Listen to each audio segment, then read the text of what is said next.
안녕하세요. 부부양심 중고차의 진영입니다. 자, 오늘은 중고차 잘 사는 방법 네 번째 파트 4 보험 이력입니다. 오늘은 이 부분에 대해서 조금 더 알기 쉽게 설명을 드릴게요. 일단 중고차를 살 때 보험 이력을 확인하는 거는 뭐 굉장히 잘 하시는 거죠. 꼼꼼하게 확인하는 건 좋은 거니까요. 일단 저희처럼 그 중고차 딜러도 매입을 할 때 보험 이력을 꼭 확인을 해요. 전손이나 뭐 침수, 용도 이력, 그다음에 어떤 뭐 소유자 변경, 그다음에 뭐 혹시라도 그 보험 그 이력이 있으면 언제 얼만큼 얼마나 또 몇 번 정도 보험금을 지급했는지 뭐 이런 부분에 대해서 이제 참고를 하는 거죠. 그런데 보험 이력 같은 경우는 전문가들 입장에서도 변수가 많다는 걸 알고 있으니까 자동차를 상품성으로 판단하는 기준이 약 20%에서 30% 정도 참고용으로 판단을 하는 거지, 이 차를 아주 정확하게 판단할 수 있는 지표로 삼지는 않아요. 변수가 굉장히 많다는 걸 알고 있습니다. 일단 자동차를 모르시는 분들 같은 경우는 걱정이 되시죠. 이 차는 무조건 완전 무사고 차량으로 알고 있는데 보험 이력을 조회해보니까 보험 이력이 있어요. 근데 토탈 금액이 수리 비용이 한 30만원, 35만원 정도? 근데 부품 비용이 뭐 17만원, 한 20만원 정도? 그러면 모르는 사람 입장에서 얘는 무사고 차가 완전 무사고 차량이 아니지 않느냐, 이거 사고 차량이다, 굉장히 찝찝하고 좀 의문이 들 수 있습니다. 근데 이런 부분에서 어떻게 이런 부분이 나올 수 있는지 설명을 드릴게요. 일단 중고차 같은 경우 범퍼를 예를 들어 볼게요. 범퍼는 제가 앞서 설명드렸다시피 100번 1000번 교환이 돼도 사고로 안 들어갑니다. 완전 무사고 차량이에요. 그건 사고로 안 들어갑니다. 하지만 범퍼를 교환했건 뭐를 했건 또 어쨌든 손상이 되거나 문제가 있으니까 교환이 됐겠죠. 내가 내 차를 고쳤건 내가 남의 차를 고쳐주든 간에 어쨌든 문제가 있음을 인정을 하는 겁니다. 근데 범퍼 같은 경우, 보험 같은 경우 내가 내 돈을 가지고 공업사에 가서 현금으로 지급할 때는 어느 정도 합의를 볼 수 있어요. 내고를 받을 수가 있죠. 그러면 뭐 한 20만원에서 25만원이면 전체적으로 다 고칠 수 있는 부분, 뭐 더 싸게 고칠 수도 있다면 그럴 수도 있고요. 하지만 보험 회사에서 주는 것 같은 경우는 견적이 굉장히 높습니다. 일반 소비자분들도 당장 내 돈이 나가는 게 아니기 때문에 그런 부분에서 신경을 덜 쓰고요. 공업사에서도 보험회사에서 돈을 주는 거기 때문에 견적을 높게 잡아요. 그러면 같은 일을 한다 하더라도 여기서도 약간의 변수가 생기겠죠. 두 번째, 1급 공업사, 개인이 운영하는 그냥 대부분의 1급 공업사의 견적과 해당 제조사의 서비스 센터 사업소에서 하는 견적이 차이가 많이 납니다.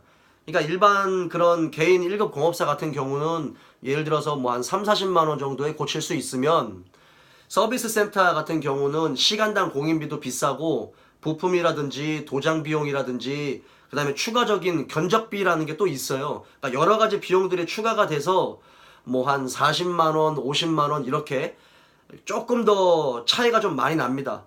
여기서도 두 번째 변수가 생기죠. 자, 그리고 접촉사고가 났는데 범퍼만 교환을 한다라고 하면 그 범퍼 비용만 들어가면 되겠죠. 그런데 접촉사고가 났을 때는 뭐 라디에이터 그릴도 깨질 수가 있고 라이트가 깨질 수가 있고 그다음에 안개등이 깨질 수도 있어요. 근데 이거는 사고로 들어가지 않아요. 하지만 보험 지급 내역을 보면 금액이 조금 더 높습니다. 그냥 우리가 생각하는 범퍼 하나만 단순 교환했을 때 추측할 수 있는 비용하고 라이트나 뭐 안개등이나 라디에이터 그릴이나 뭐 여러 가지 그런 부분이 조금씩 추가됐을 때는 이 수리 지급 금액이 조금 더 높게 책정이 될 수가 있죠. 그러니까 저희도 판단을 할 때 이 토탈 금액을 보는 게 아니라 부품 가격을 봐요.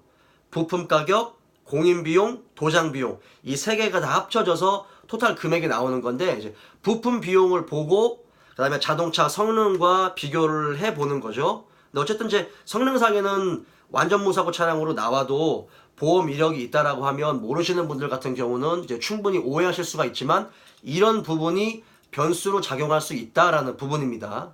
또 한 가지 수입차 같은 경우 국산차에서 한 40만원에서 50만원 이렇게 나올 수 있는 견적이 수입차에서는 100만원을 깔고 들어가는 거예요. 그래서 수입차에서 3,400만원은 단순 교환 그렇게 큰 사고가 큰 사고로 견적을 칭하지 않습니다. 왜냐하면 수입차라고 해도 이제 쉽게 구할 수 있는 부품들, 범퍼라든지 뭐 앞 휀다라든지 뭐 라디에이터 그릴이나 뭐 여러 가지 라이트라든지 쉽게 구할 수 있는 차종의 그런 부품이라면 상관이 없는데 쉽게 구할 수 없는 그런 차종 또는 쉽게 구할 수 있는 차종이라 하더라도 국내 재고가 없는 차들, 없는 부품들 같은 경우는 그 해당 그 나라의 해외에서 발주를 넣어가지고 다시 한국으로 가지고 들어와야 되는데 그때 시간이 많이 나기 때문에 시간차가 생겨요. 그럼 그만큼 자동차를 렌트해줘야 되는 렌트 비용도 올라가겠죠. 그리고 국내에서 발주해서 재고로 있는 부품과 해외 발주해서 가지고 오는 부품의 단가는 분명히 다를 겁니다. 그래서 그런 부분에서도 단가 차이가 날 수가 있어요. 또 어떤 차주 같은 경우는 나는 꼭 정품으로 하고 싶다. 그러니까 이거를 수리를 할 수도 있고 그러니까 재생을 할 수도 있고 뭐 중고 부품을 쓸 수도 있지만 나는 꼭 정품을 써야 되겠다 라고 하시는 분들은 부득이하게 이제 그 의견에 따라줘야 되겠죠.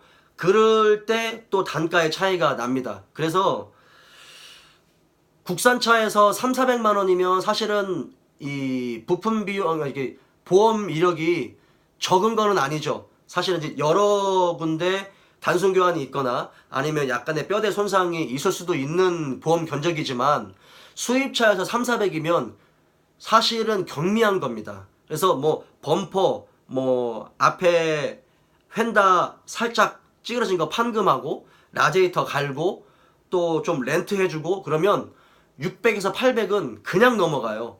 사실은 뭐 유사고로 들어가는 게 아닌데도 보험 지급급 하나만 놓고 본다면 그렇게 차이가 많이 납니다. 그러니까 그런 부면에서 저희 같은 전문가들도 변수가 많다라는 거를 이미 알고 있어요. 그래서 예전 같은 경우면 그런데 좀 크게 의미를 두고 매입하는 데도 굉장히 신중했었지만 이제 이런 것들을 워낙 잘 알기 때문에 그런데 크게 의미를 두지는 않습니다. 다만 이제 한 20%에서 30% 정도 참고를 해야 되고 또 그 차를 구입하고자 하는 소비자가 이제 질문을 했을 때 성실하게 답변을 해줘야 될 의무가 있잖아요. 그런 부분에서 정확하게 답변을 해줘야 되기 때문에 참고를 할 뿐인 거죠. 그래서 나는 완전 무사고 또는 뭐 무사고로 알고 샀는데 집에 와서 이렇게 보험 이력을 조회해 보니까 금액이 나왔다. 굉장히 이거는 아니지 않느냐라고 분명히 생각하시는 분들도 있어요. 그리고 종종 이렇게 보다 보면 그런 문구들도 사실은 많이 보입니다. 근데 그럴 때 아까 제가 지금 앞서 말씀드린 이런 변수가 발생될 수 있고 중고차 같은 경우는 자동차 성능 기록부, 사고 유무 성능 기록부가 더 이 자동차를 판단하는데 큰 요인이 되는 거지 이런 수리 비용, 이런 보험 이력 같은 그런 부분에서는 크게 의미를 두실 필요는 없다라는 부분, 크게 걱정하실 필요는 없다라는 부분, 뭐 나중에 되파실 때 크게 지장은 없다 이런 부분을 말씀드리고 싶어요. 자, 오늘은 보험 이력 여기까지입니다.